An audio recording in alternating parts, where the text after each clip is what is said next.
My life's been nothing short of a roller coaster, but whose isn't, right? Born to a dad who had to play both roles after my mom decided motherhood wasn't her gig, I grew up quick, learned tough, and got myself through college without much fuss. Dad was the real MVP, working odd jobs, making sure I had what I needed, and keeping me on the straight and narrow. After college, I packed up my life and moved to the city for a job that sounded way fancier than it was, manager at a car company. It was there, in the thick of engine oil and sales targets, that my path took a turn I never saw coming. The night I met Daniel, I was out with some work friends, blowing off steam at some dive bar that had more character than cleanliness. He walked in like he owned the place, and maybe in a way, he did, charming the socks off anyone within a 2-foot radius. Our eyes locked, and that was that. Fate, if you believe in that sort of thing. "Hey," he said, sliding up next to me at the bar. His smile was easy, his confidence infectious. "Hey yourself," I shot back, trying to match his vibe, but feeling my cheeks heat up. "Smooth, Erica, real smooth. What's a girl like you doing in a dump like this?" His tone was teasing, his grin wide. "Living the dream, clearly," I replied, rolling my eyes, but unable to keep the smirk off my face. "And you? Lost on your way to a GQ photo shoot?" He laughed, a sound that warmed me from the inside out. "Something like that. I'm Daniel, by the way." "Erica." Shaking his hand felt like sealing some unspoken deal. Little did I know. We talked for hours that night, about everything and nothing. The more we chatted, the more I realized Daniel was more than just a pretty face. He was smart, funny, and had a kind of sincerity that was hard to come by. When he asked for my number, I didn't think twice. Our whirlwind romance kicked off from there. Dates turned into weekends together, and before we knew it, 2 years had flown by. Daniel popped the question on a chilly evening in December, right in the middle of the street, with snow gently falling around us. It was so cliché, so unexpected, and so perfectly us. "Marry me, Erica. I'm a better man with you by my side," he said, his breath fogging in the cold air. I was speechless, a rare state for me. "Are you out of your mind? It's freezing, and you choose now to ask?" I teased, even as tears prickled at the corners of my eyes. "Would you have me any other way?" He grinned, dropping to one knee right there on the icy sidewalk. "In your dreams, Daniel. Of course, I'll marry you." And just like that, our new beginning started. After the whole knee-in-snow proposal scene, life with Daniel took on a new kind of normal. We were in that love bubble where even the burnt toast felt like a sign of our quirky domestic bliss. But as with any couple, the real world wasn't about to let us float too high without a reality check. "Erica, we've been trying for a while now. Maybe we should see a doctor, just to check everything's alright," Daniel said one evening, his voice laced with a concern he tried to mask with a casual shrug. I paused, the reality of our situation sinking in. "Yeah, I guess it wouldn't hurt. I just thought it would have happened by now, My voice trailed off, a mix of disappointment and worry creeping in. The tests were a blur of clinical words and sympathetic smiles. "Everything seems in order, but these things can sometimes take time," the doctor had said, offering a reassuring pat on the shoulder that felt more patronizing than comforting. Months turned into a year, and the strain began to show. Not just on me, but on us. Daniel was trying to be supportive, but the disappointment each month was a heavy silence we both carried. One night, after yet another negative test, Daniel found me on the couch, staring blankly at the TV, not really seeing anything. "Hey," he said softly, sitting down beside me and taking my hand. "Talk to me, Erica." I sighed, the weight of our struggles pressing down on me. "What if it never happens, Daniel? What if we can't have a baby?" Daniel squeezed my hand, his eyes meeting mine with a fierceness I hadn't expected. "Then we'll figure it out. Together. We always do." But I refused to believe that. "We're going to have a family, Erica, no matter what it takes."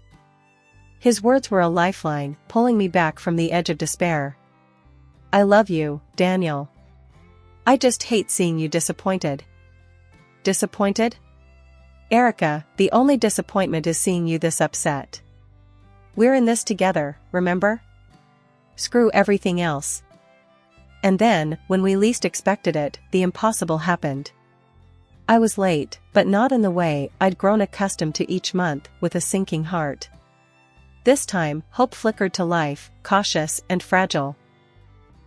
Daniel, I called out, holding the pregnancy test in shaky hands. Can you come here? He appeared in the doorway, his expression a mix of curiosity and concern. What's up? I held out the test to him, the positive sign glaring back at us in bold defiance of all the months of heartache. We're going to have a baby, I whispered, disbelief and joy mingling in my voice. Daniel's reaction was immediate and overwhelming. He scooped me up in his arms, spinning me around as he laughed, a sound so pure and full of happiness it brought tears to my eyes. I told you, Erica. I told you we'd make it happen. His voice was triumphant, his hold on me tight and reassuring. That night, we celebrated, just the two of us, talking about the future, our dreams for our child, and how we couldn't wait to meet the little person who had already changed our lives. Quitting my job wasn't an easy decision, but Daniel was pretty adamant about it. Babe, we need you focusing on the little one. We'll manage. I'll take care of everything else, he'd said, his tone leaving little room for argument. I knew he meant well, wanting to provide for us and ease my burden, but the reality of my days, filled with sickness and exhaustion, was far from what I'd imagined. Mornings were the worst. I'd wake up, run to the bathroom, and barely make it back to bed before the exhaustion hit me like a truck. It wasn't just the nausea, my whole body felt like it was rebelling against me, swelling up and aching in places I didn't even know could ache. Daniel, can you grab me some crackers? I'd call out weakly, hoping to stave off another wave of nausea. But more often than not, Daniel was already out the door, his second job eating up all his time. The few times he was home, I could barely keep my eyes open, let alone maintain a conversation. You're always sleeping, he'd snap, his patience wearing thin. Don't you care about anything else anymore? His words stung, adding guilt to the cocktail of discomfort I was already dealing with. I'm trying, I'd whisper back, tears welling up in my eyes. You think I enjoy this? Our arguments became more frequent, each one leaving a bitter taste and widening the gap between us. The joy of expecting our first child was overshadowed by the strain it put on our relationship. Daniel's late nights and my physical woes had us living like strangers under the same roof. One night, as I lay on the couch, too tired and sore to move to the bed, Daniel came home later than usual. The sound of the door slamming jolted me awake, my heart racing. Another long night? I asked, my voice hoarse from disuse. What do you think? He retorted, his voice sharp with exhaustion. Someone's gotta pay for all this, he added, gesturing vaguely around our small apartment. I bit my lip, holding back the tears. I miss you, Daniel. We hardly talk anymore. He sighed, running a hand through his hair, a gesture I knew meant he was stressed. Erica, I'm doing the best I can here. I don't know what you want from me. I want us back, I said softly, the loneliness in my voice echoing in the silence that followed. With Daniel working all hours and me trying to prep for our baby girl's arrival, things were tense. His folks, though, were a godsend. Living just a short drive away, they'd pop over often, helping out however they could. His mom, Linda, was particularly amazing, taking the lead on throwing a baby shower that was nothing short of spectacular. Linda turned our little apartment into a pink wonderland, filled with flowers, treats, and laughter. She even crafted this elaborate diaper cake that was both bizarre and beautiful. The wall behind the dining table was adorned with Sophia, our chosen name, in big, glittery letters. It was perfect, except for one glaring absence, Daniel. I'd asked him, no, pleaded with him to make it back in time. It's important to me, Daniel. Please, try to leave work early for once, I had said over the phone that morning, hope threading through my voice. Yeah, I'll see what I can do, he'd muttered, the sound of his keyboard clacking in the background. I should have known then not to get my hopes up. The party was a hit, with Linda's games and jokes keeping everyone entertained. Yet, my eyes kept darting to the door, wishing for it to open and Daniel to walk through. But he didn't. Not until long after the last guest had left, long after the laughter had died down. He stormed in at 11 p.m., the joy of the day evaporating the second I saw his face, contorted in anger. What the hell happened here? He barked, staring at the mess of decorations and leftover food. I was on the sofa, feet swollen, emotions frayed. It was the baby shower, Daniel. Your mom and we organized it together. And you couldn't clean up? What's with that stupid name on the wall? Is that supposed to stay there? His words were like daggers, each one slicing through the happiness I had felt just hours before. Tears spilled over, my voice a whisper among sobs. It's our daughter's name, Daniel. Your mother put it up. I thought you'd be here. He scoffed, his anger unyielding. I was working, Erica. Something you'd know nothing about anymore. With that, he stormed off to the bedroom, leaving me alone, drowning in a sea of pink and tears. The next morning was as if the night before had never happened. Daniel left for work without a word, the tension thick enough to cut with a knife. I sat there, in the aftermath of what was supposed to be a celebration, feeling more alone than ever. Linda came by later, her face falling as she took in the scene and my red-rimmed eyes.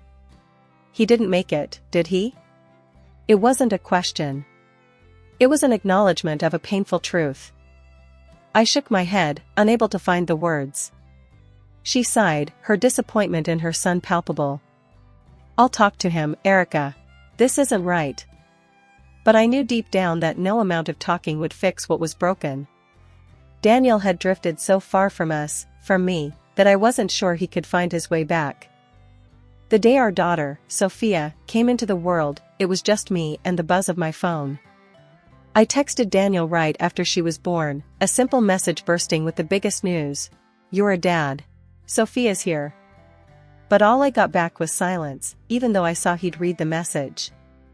It was like shouting into a void, expecting an echo that never comes. Leaving the hospital, my in-laws were the ones by my side, not Daniel. They were angels, honestly, helping with everything from the car seat to setting up a little nest for Sophia back at home. You just focus on being a mom, Erica. We've got the rest, Linda, my mother-in-law, assured me with a warm smile that made things a little less heavy. When Daniel finally did show up, days later, his awkwardness around Sophia was like a wall between us. I don't think I should hold her. I might do it wrong, hurt her or something, he muttered, staring at his own daughter like she was a stranger. I tried to keep the peace, keep things light. It's not rocket science, Daniel. You won't break her. Here, just support her head, I said, gently offering our daughter to him. But he just backed away, shaking his head. Nah, better not. I'm all thumbs, remember? His attempt at a joke fell flat, leaving a sour taste. It was clear it wasn't just clumsiness holding him back, he didn't want to hold her, be near her. Things didn't get better. Nights were the hardest. Sophia, like any newborn, kept us up at all hours. But instead of pulling together, Daniel pulled away. One night, after a particularly rough round of crying, he announced, I can't do this. I need sleep for work. I'll be in the spare room. Just like that, then? You're bailing on us? I couldn't hide the bitterness in my voice, holding Sophia close, feeling more alone than ever. It's not like that, Erica. I need to function, alright? And with that, he left our room, the gap between us growing wider with every step he took away. Days turned into weeks, and Daniel's visits to our bedroom became less and less frequent, until they stopped altogether. Our conversations were brief, functional, avoiding the elephant in the room, his absence, his detachment, and the growing distance between us not just as parents, but as a couple. One evening, I tried again, hoping to bridge the gap for Sophia's sake. "She's changing every day, Daniel. Doesn't that mean anything to you?" I asked, hoping for anything, that showed he cared. He looked tired, worn down, but there was a flicker of something in his eyes when he glanced at Sophia. "Of course, it does, Erica. I'm just not cut out for the baby stage, I guess." "It's not a stage, Daniel. It's our life now," I replied, feeling the weight of our new reality pressing down on us both. Life with a newborn was no joke. Sophia was an angel by day, but turned into a party animal by night, crying and fussing till the sun came up. I was running on empty, looking more like a walking ghost than a new mom. Self-care was a distant memory, and all I dreamt about was sleep. One evening, as the clock ticked past our usual dinner time, I realized I hadn't even thought about cooking. Daniel came home, tired and hungry, to find the kitchen empty and me, half asleep with Sophia in my arms. "What's this? Where's dinner?" he barked, his voice echoing off the walls, filled with frustration. I blinked back, tears, exhaustion making it hard to form a coherent response. I didn't get to it. Sophia was up all night, and what? You're home all day, Erica. How hard can it be to throw something together?" His outburst cut deep, each word a reminder of how far we'd drifted from each other. This became our new normal, Daniel complaining about the lack of cooked meals, the untidy house, and how I was always too tired. His words stung, leaving me feeling inadequate and alone. One day, after a particularly harsh criticism, I reached out to Linda, spilling everything that had been happening. "Daniel just doesn't understand. I'm trying, but it's never enough," I confessed over the phone, the dam of my emotions breaking. "Oh, honey," Linda's voice was a mix of anger and sympathy. "He has no right to speak to you like that. You're doing your best. I'll have a word with him. And don't you worry, I'll help you out with the dinners." True to her word, Linda started dropping off meals for us, making sure Daniel didn't catch on. It was our little secret, and for the first time in weeks, I felt a glimmer of hope. "Thank you, Linda. I don't know what I'd do without you," I said one evening as she handed me a casserole, her presence a comforting reminder that I wasn't in this alone. "Don't mention it, dear. Your family. And it's high time Daniel remembered that too," Linda replied, her tone firm, promising change. Her help was a band-aid on a bullet wound, though. Daniel's temper flared over trivial things, his patience thinning more each day. The meals may have been sorted, but the underlying issues, the lack of understanding and support, remained. One night, as Daniel complained about the laundry not being done, I couldn't hold back any longer. "I'm not Superwoman, Daniel. I'm doing the best I can. Why can't you see that?" I yelled back, my voice shaky with pent-up frustration and fatigue.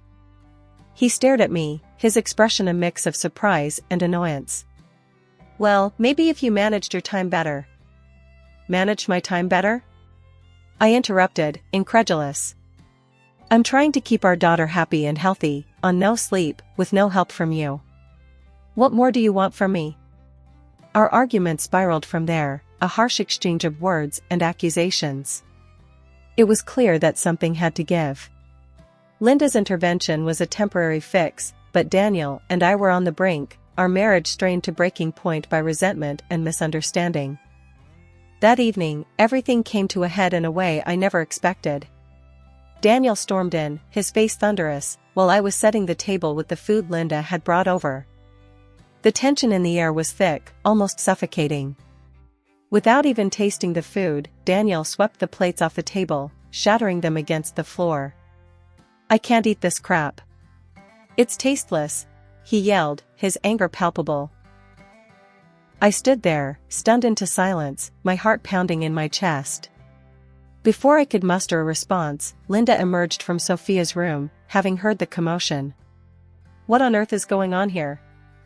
Why did you dump my food on the floor?" she demanded, her eyes darting between the mess on the floor and her son's furious face. Daniel, caught off guard by his mother's sudden appearance, stammered. I thought. Erica made this. It's awful. Linda's face turned red, not with embarrassment, but with anger. You thought Erica made this? And that gives you the right to act like a child, throwing food around? She stepped closer to him, her voice rising. Do you have any idea how hard she's working, caring for your daughter all day and night? When was the last time you acknowledged that, huh?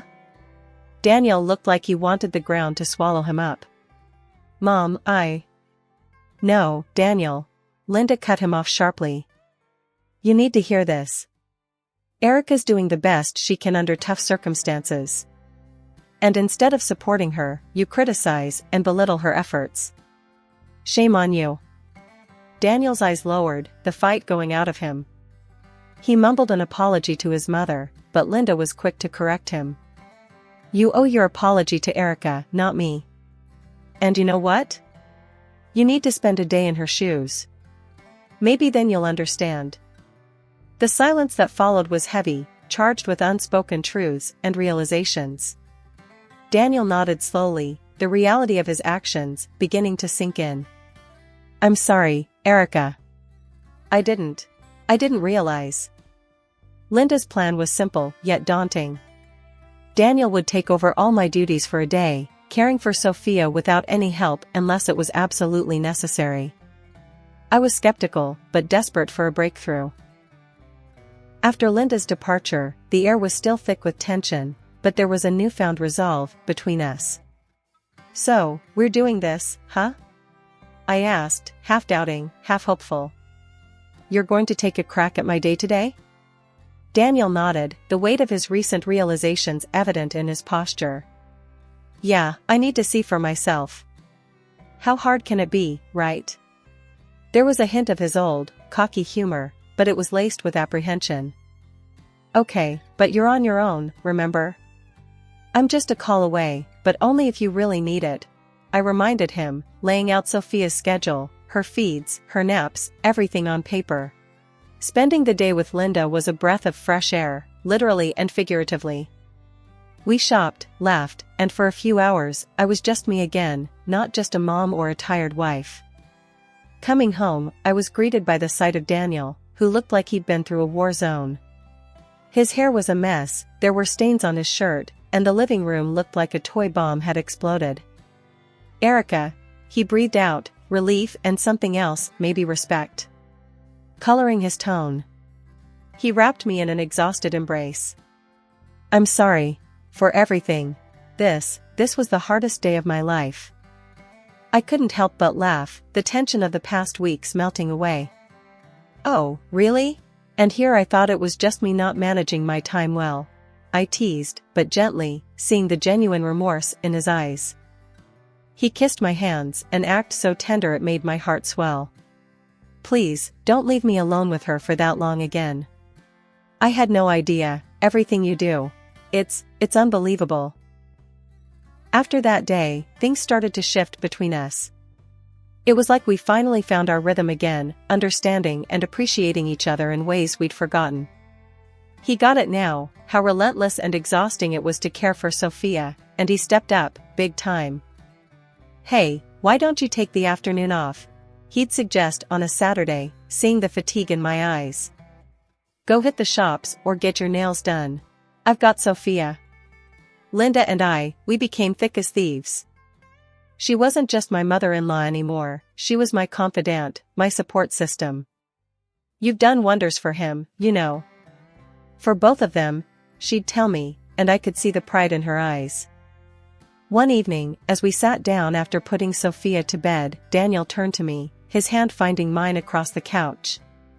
I was thinking, maybe it's time for you to focus on what you want again. You've been talking about going back to work, right? I nodded, surprised. Yeah, but I didn't want to just spring it on you. We've just gotten back on track. He squeezed my hand, his smile reassuring. We're a team, remember? I've seen how much you've sacrificed, how hard you've worked to keep our little world spinning. It's my turn to support you now. The relief and love I felt in that moment was overwhelming. I've missed my work, but I was scared it would be too much for us to handle.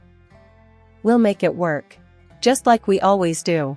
Together," he said, the determination in his voice matching the resolve in my heart. And so, I started looking into going back to work, energized by the prospect of reclaiming a piece of myself that I'd put aside. Daniel and we found our balance, sharing the load of parenting and household duties, supporting each other's dreams and ambitions.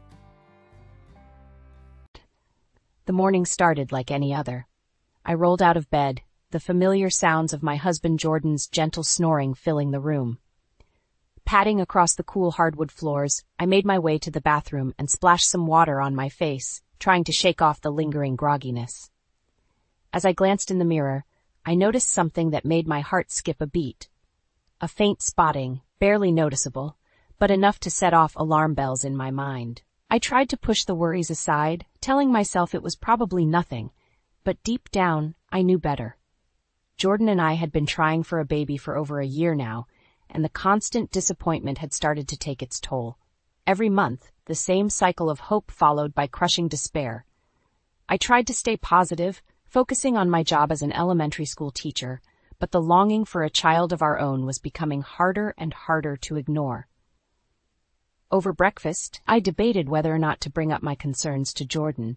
He was always so supportive, but I could see the frustration in his eyes whenever the topic of children came up. It was as if he was starting to doubt whether it would ever happen for us. "Everything okay, babe?" Jordan asked, picking up on my distant gaze. I forced a smile. "Yeah, just lost in thought." He reached across the table and gave my hand a gentle squeeze. "Don't worry, it'll happen for us. We just have to be patient." His words were reassuring, but I couldn't help but feel a twinge of doubt. What if something was wrong with me? What if I could never give Jordan the family he so desperately wanted? The day passed in a blur, my mind constantly drifting back to the spotting and the nagging fear that something wasn't right. By the time I got home from work, I had made up my mind. I needed to see a doctor, if only for peace of mind. Jordan was supportive, as always, but I could see the concern etched across his face. We sat in the doctor's office, holding hands tightly, bracing ourselves for whatever news was to come. "Mrs. West," the doctor said, her voice somber, "the tests indicate that you're experiencing early ovarian aging. It's a condition that can make it difficult, if not impossible, to conceive naturally." The words hit me like a ton of bricks. Impossible to conceive. My world came crashing down around me as I struggled to process the news. Jordan pulled me close, whispering reassurances in my ear, but I could sense a shift in his demeanor. A flicker of doubt, of disappointment that he quickly tried to mask. As we drove home in silence, I couldn't help but wonder if this was the beginning of the end for us. Could our love survive this devastating blow, or would the strain of infertility be too much for us to bear? Over the next few months, Jordan and I tried to remain positive, exploring every possible treatment option. He was supportive at first, holding my hand through the grueling rounds of fertility drugs and the invasive procedures that left me emotionally and physically drained. "We'll get through this together," he would say, pulling me close after another disappointing negative test result. But as time went on, I could sense a subtle shift in his demeanor. The reassuring smiles became more forced, the comforting words rang a little hollower. It was as if the constant disappointment was starting to wear him down too. One night, after another failed attempt at conceiving, Jordan let his guard down.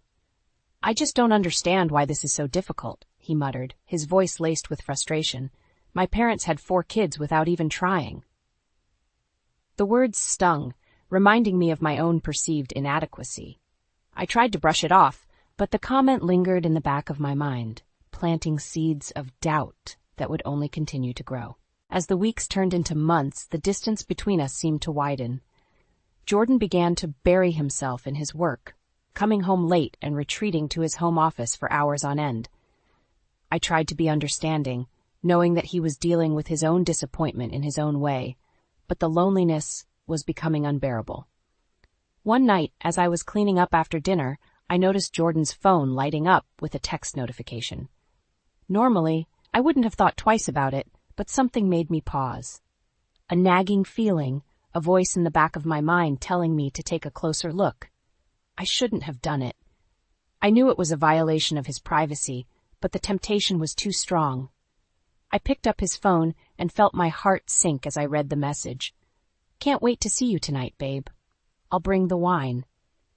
The words seemed to jump off the screen, taunting me with their implications. My hands trembled as I scrolled through the rest of the conversation, each message more damning than the last.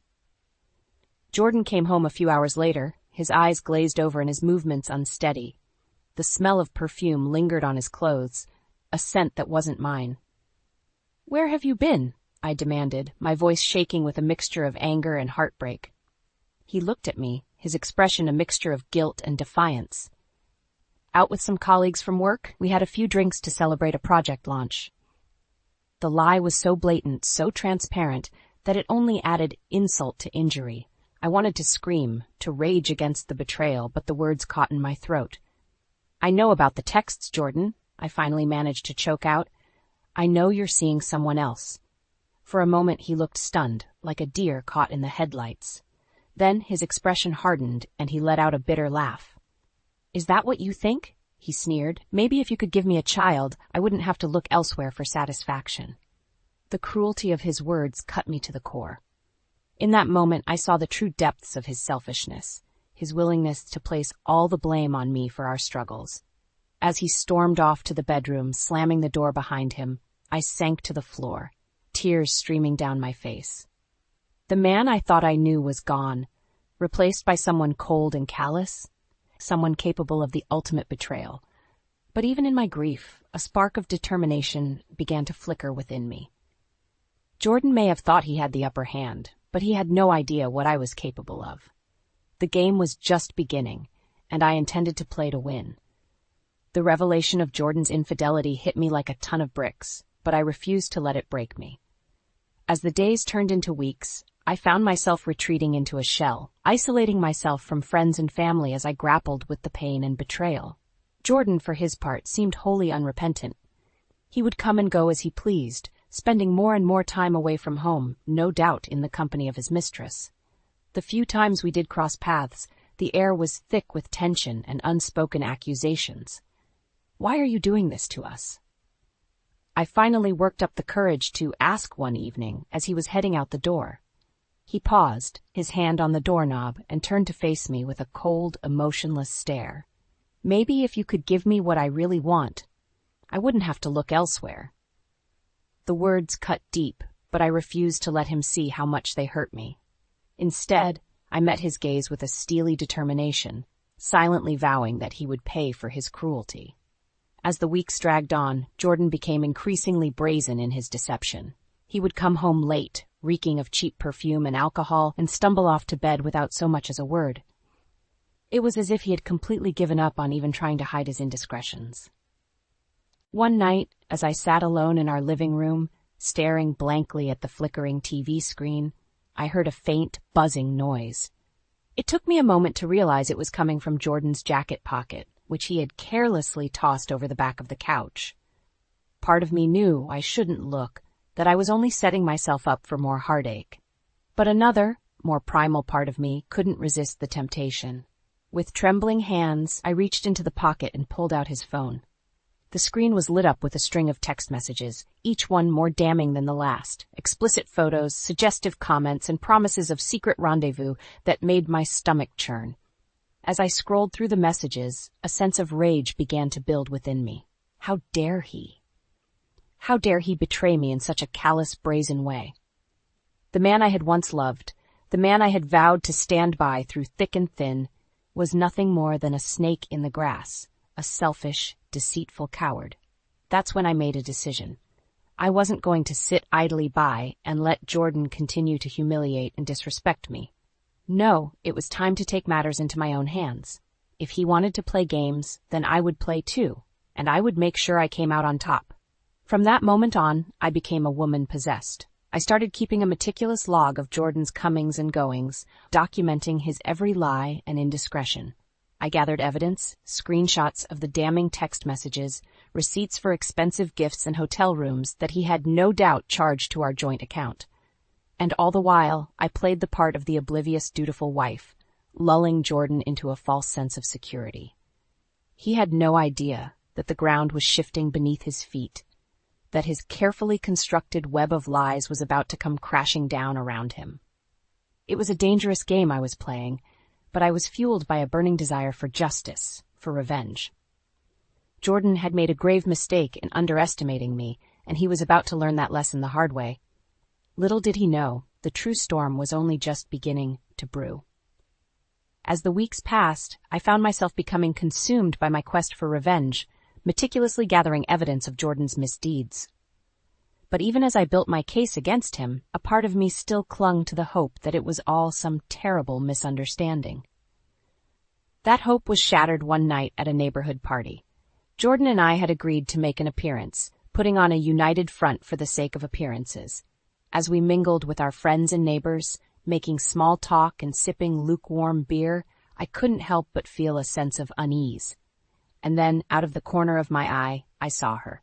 A petite blonde woman, no older than 25, sauntering across the room with a confidence that bordered on arrogance. Our eyes met briefly, and she flashed me a sickly sweet smile that sent a chill down my spine. "Who's that?" I asked Jordan, trying to keep my voice casual. He followed my gaze, and I saw his expression shift ever so slightly. "Oh, that's Kaylee. She's new to the neighborhood." The way he said her name, the slight catch in his breath, told me everything I needed to know. This was the woman he had been seeing, the one he had been sneaking around with behind my back. As the party wore on, I found myself unable to take my eyes off of Kaylee. She moved through the crowd with ease, flirting shamelessly with any man who crossed her path, including Jordan. At one point, I caught them engaged in what appeared to be a heated conversation, their faces inches apart as they whispered back and forth. Kaylee's hand lingered a little too long on Jordan's arm, and I felt a surge of jealousy and anger coursing through my veins. When Jordan finally broke away and made his way back to me, I couldn't hold my tongue any longer. "So, who is she really?" I asked, my voice low and laced with accusation. Jordan's eyes widened, and he quickly tried to compose himself. "She's just a neighbor, babe. I was welcoming her to the community." The lie was so blatant, so insulting, that I felt myself shaking with rage. "Don't treat me like an idiot, Jordan. I saw the way she was touching you, the way you were looking at her." For a moment, he seemed caught off guard, like a deer in the headlights. Then his expression hardened, and he let out a bitter laugh. "You want to know the truth?" he spat. "She's the woman who's going to give me what you can't. A family." The words hit me like a physical blow, knocking the wind out of me. I stumbled back, my vision blurring with tears as the weight of his betrayal crashed down upon me. Jordan must have seen the pain in my eyes, because his expression softened ever so slightly. "Look, Lila, I'm sorry, but this isn't working. We both know it. Maybe it's time we face the fact that we want different things." I wanted to scream, to lash out at him for his callousness, his complete disregard for my feelings. But somehow, I found the strength to hold my tongue. "You're right, Jordan," I said, my voice surprisingly steady. "It is time we faced the facts." And with that, I turned on my heel and walked away, leaving him standing there, stunned and alone. As I made my way through the crowd, my mind was racing. Jordan had shown his true colors, and there was no going back. The gloves were off, and I was prepared to fight dirty if that's what it took to bring him down. Little did he know, I had been preparing for this moment all along. And when the time came, I would be ready to deliver the ultimate revenge. After the devastating confrontation at the neighborhood party, I knew I had to take action. Jordan had made it crystal clear that he was done with our marriage, that he was ready to move on and start a new life with his young mistress. But I wasn't about to let him off that easily. Not after everything he had put me through. For days, I seethed in silence, biding my time and waiting for the perfect opportunity to strike. Jordan, emboldened by his admission, became even more brazen in his infidelity, spending nights away from home and making little effort to hide his liaisons with Kaylee. It was during one of these extended absences that I finally made my move. Using the wealth of evidence I had gathered over the past weeks, the incriminating text messages, the hotel receipts, even grainy photographs of Jordan and Kaylee in compromising positions, I began to piece together a damning case against him. I knew that if I wanted to truly hit him where it hurt, I needed to expose his betrayal in a way that would humiliate him, strip him of his false sense of superiority, and bring him crashing back down to earth. And so I hatched a plan. Late one night, after Jordan had once again failed to come home, I slipped out of the house and made my way to his office. I knew the security codes, the hidden spare key, all the little tricks he thought he had kept so carefully guarded. With trembling hands, I accessed his computer, rifling through files and folders until I found what I was looking for: his personal email and social media accounts, the digital lifeblood that he so carelessly left unprotected. One by one, I began forwarding the incriminating evidence to his closest friends and colleagues, his family members, even his boss. Explicit photos, damning text conversations, receipts for extravagant gifts and hotel stays, nothing was left out. And then, just for good measure, I took to his social media accounts, broadcasting his infidelity for the whole world to see. To my so-called husband, Jordan West, I wrote, my fingers flying across the keyboard with a newfound sense of empowerment. This is the truth you've been so desperate to hide. I hit send, and just like that, the floodgates were open. Jordan's carefully curated facade came crumbling down, his sordid secrets laid bare for all to witness. As I made my way back home, a strange sense of calm washed over me. I knew that the fallout would be nuclear, that Jordan's world was about to implode in spectacular fashion. But for the first time in months, I felt like I was finally in control of my own destiny. Jordan came stumbling in just before dawn, his shirt rumpled and his hair disheveled. He reeked of alcohol and cheap perfume, the telltale signs of another night spent in Kaylee's arms. He didn't even look at me as he staggered towards the bedroom, lost in his own drunken haze. It wasn't until later that morning, when his phone began to buzz incessantly with a barrage of calls and text messages, that the reality of what I had done began to sink in. "What the hell is going on?" he demanded, his voice thick with panic as he scrolled through the damning evidence that I had so carefully curated. I simply shrugged, a small, satisfied smile playing across my lips. "I believe the truth is finally out, Jordan." His eyes widened in horror as the full weight of my actions hit him. In that moment, I could see the arrogance, the smug sense of superiority draining from his face. "You're going to pay for this," he hissed, his hands balling into fists at his sides. But I wasn't afraid. Not anymore. "No, Jordan," I said, my voice calm and steady. "It's you who's going to pay." And with that, I turned and walked away, leaving him to face the consequences of his own actions. The battle had been won, but the war was far from over. In the aftermath of my public exposure of Jordan's infidelity, the fallout was swift and brutal. His once thriving career lay in tatters, his reputation irreparably damaged by the sordid details I had so meticulously laid bare. Friends and family members who had once rallied around him now turned their backs, disgusted by his betrayal. Even his own parents, once so proud and doting, could barely bring themselves to look him in the eye. As for me, I found myself riding a wave of vindication, basking in the knowledge that I had finally taken back control of my life, my dignity. Jordan had thought he could discard me like yesterday's trash, but I had proven him wrong in spectacular fashion. Still, there was one final piece of the puzzle that needed to be put into place. A few weeks after the explosive revelation, Jordan and I found ourselves seated in the familiar waiting room of our fertility doctor's office. The air between us was thick with tension, a palpable sense of animosity that had only grown more pronounced in the wake of my retaliation. "Mrs. West, the doctor will see you now," the receptionist called out, her voice laced with a hint of pity that made my skin crawl. Jordan rose to his feet, shooting me a venomous glare as he brushed past me and made his way towards the examination room. I followed closely behind, steeling myself for what was to come. Well, what a pleasure to see you both again," the doctor said, her tone dripping with sarcasm as we took our seats. "I must say, your personal lives have certainly been eventful as of late." Jordan shifted uncomfortably in his chair, his jaw clenched tightly. "Can we just cut to the chase, Doc? I'm sure you didn't call us here to gossip." The doctor arched an eyebrow, clearly unimpressed by his bravado. "Very well, then. Mr. West, after reviewing your latest test results, I'm afraid I have some rather unfortunate news." She paused, letting the words hang in the air for a moment before delivering the final blow. It appears that you are suffering from a severe case of male factor infertility.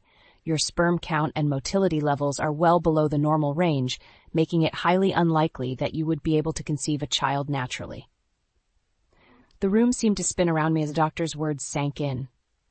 Jordan, the man who had so callously blamed me for our inability to have children, the man who had sought solace in the arms of another woman in pursuit of his dream family.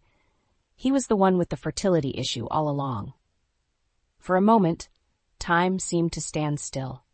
Then Jordan let out a bitter laugh, shaking his head in disbelief. "You've got to be kidding me," he spat. "After everything, after all the hell you've put me through, you're trying to pull this stunt?" The doctor's expression hardened. "I assure you, Mr. West, this is no stunt. The test results are conclusive and they speak for themselves."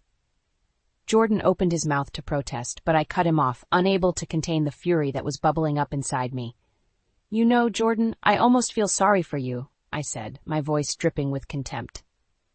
"All this time you've been pointing the finger at me, accusing me of being the reason we couldn't have children. You let your own selfishness and insecurity drive you into the arms of another woman, all because you were too blind to see the truth." His eyes widened as the realization began to sink in, the weight of his own lies and betrayal crashing down upon him. You knew," he stammered, his face pale. "This whole time, you knew." I couldn't help but let out a bitter laugh. "Of course I knew. Did you really think I was going to let you get away with what you did to me, to us?" The doctor cleared her throat, clearly uncomfortable with the unfolding confrontation.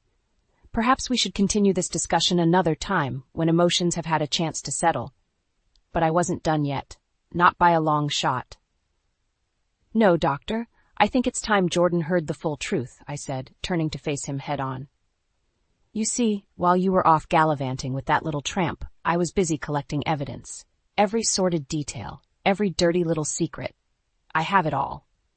Jordan's face drained of color as the weight of my words sank in.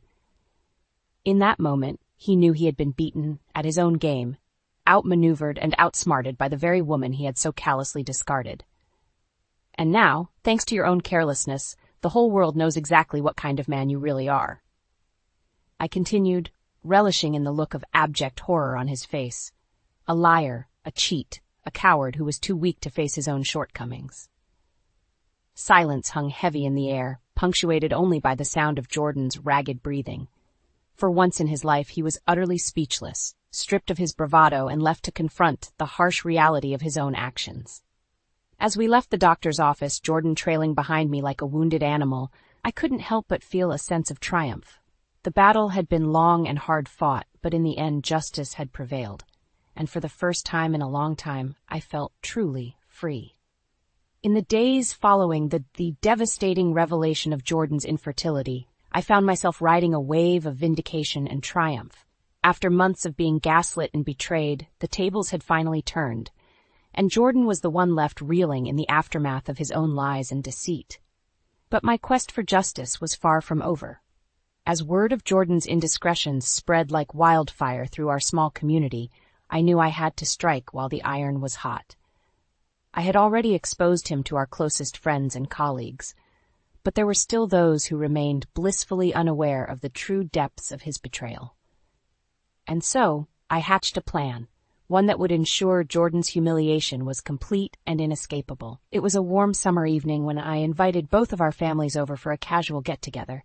Jordan, still reeling from the bombshell I had dropped at the doctor's office, was in no position to protest.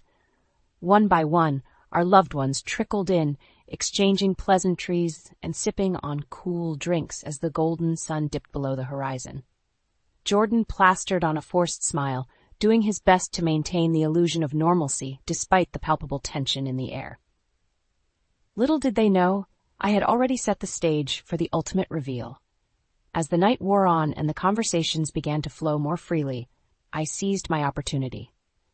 Clearing my throat, I clinked my glass with a fork, commanding the attention of the room. "Friends, family, thank you all for being here tonight," I began, my voice steady and confident. "I know these past few months have been trying for all of us, but I think it's time we address the elephant in the room." Jordan's eyes went wide, his knuckles whitening as he gripped the arms of his chair. He knew what was coming, but he was powerless to stop it. You see, for a long time, I believed that our struggles to conceive were my fault, I continued, my gaze sweeping across the rapt faces of our guests. Jordan led me to believe that I was the one with the fertility issues, that my body was letting us down. A collective gasp rippled through the room, and I could see the looks of pity and concern etched on their faces. They had no idea what was about to hit them. But the truth is, Jordan was the one who was unable to give me the child I so desperately wanted, I said, my voice growing stronger with each word. He was the one who was shooting blanks, so to speak. Jordan let out a strangled sound, his face flushing a deep crimson as the gravity of my words sank in. But I wasn't done yet, not by a long shot. And instead of being honest with me, instead of facing the truth like a man, he chose to betray me in the worst possible way. I paused for effect, letting the weight of my next words linger in the air. He cheated on me, with a woman half his age, no less. The room erupted in a cacophony of gasps and murmurs, eyes darting between Jordan and me in disbelief. "That's a lie!" Jordan shouted, shooting to his feet in a rage. "She's twisting the truth, manipulating all of you." But it was too late. With a few deft taps on my phone, I had already set my plan in motion. Suddenly, the room was filled with the unmistakable sounds of Jordan's voice, captured in a damning audio recording I had made during one of our many heated arguments. "You're never going to be able to give me what I really want." His voice crackled through the speakers, laced with venom. "A real family, with kids of my own. Maybe it's time we face the facts. This marriage is over." A deafening silence fell over the room as the recording faded out, punctuated only by the sound of Jordan's ragged breathing. "You see, Jordan thought he could have it all," I said, my voice ringing out in the stillness. "He thought he could discard me like yesterday's trash, all in pursuit of his twisted dream of starting a new family with his mistress." I let the words hang in the air, letting them sink in for all to hear. But what he didn't count on was me fighting back. He never expected me to uncover the truth about his own infertility, his own lies and deceptions. Jordan opened his mouth to speak, but no words came out. He was utterly defeated, laid bare before the very people he had once tried so hard to impress. As our loved ones filed out one by one, casting disgusted glances in Jordan's direction, I couldn't help but feel a sense of triumph. The battle had been hard fought, but in the end, justice had prevailed. And as I watched Jordan slink away, his head hung in shame, I knew that my quest for revenge was finally complete. In the aftermath of my explosive revelation, Jordan's world came crashing down around him. His once promising career was left in tatters, his reputation irreparably tarnished by the sordid details of his infidelity and deception. It didn't take long for the fallout to reach Kaylee, the young mistress who had so brazenly inserted herself into our marriage. As the truth of Jordan's lies and my vengeance came to light, she was quickly cast aside, reduced to a mere footnote in the twisted saga of our unraveling. I'll never forget the look on her face when she realized the depths of Jordan's betrayal, not just towards me, but towards her as well. The tears streamed down her cheeks as she confronted him, demanding answers that he simply couldn't provide. "You told me you were going to leave her," she had sobbed, her voice thick with anger and heartbreak. "You said we were going to have a family together." Jordan, for once, was rendered speechless. The mask of arrogance and bravado he had worn for so long had finally slipped away, leaving him exposed and vulnerable. "Kaylee, he stammered, his eyes darting around the room in desperation. "It's not what you think." But she wasn't having any of it. With a strength I didn't know she possessed, she gathered her things and stormed out, leaving Jordan to wallow in the wreckage of his own making. As for me, I found myself, slowly but surely, picking up the pieces of my shattered life. The road to healing was a long and arduous one, but with each passing day I could feel the weight of Jordan's betrayal lifting from my shoulders. I threw myself into my work, pouring my heart and soul into teaching and connecting with my students in a way I never had before. Their smiling faces, their boundless energy and enthusiasm became a balm for my wounded spirit. And slowly but surely, I began to rebuild my social circles, surrounding myself with people who truly cared for me, friends and family members who had stood by me through the darkest of times. It wasn't easy, and there were moments when the pain and anger threatened to consume me once again. But I was determined to emerge from this experience stronger, more resilient, and more grateful for the people and things that truly mattered. As for Jordan, his fall from grace was as spectacular as it was well-deserved.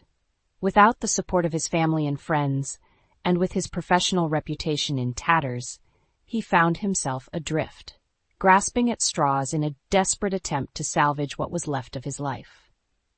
The last time I saw him was at the courthouse, where we had gathered to finalize the terms of our divorce. He looked like a shell of his former self, his once confident demeanor replaced by a haunted, hollow gaze. "Lila," he said, his voice barely above a whisper as he approached me in the hallway. I don't know what to say."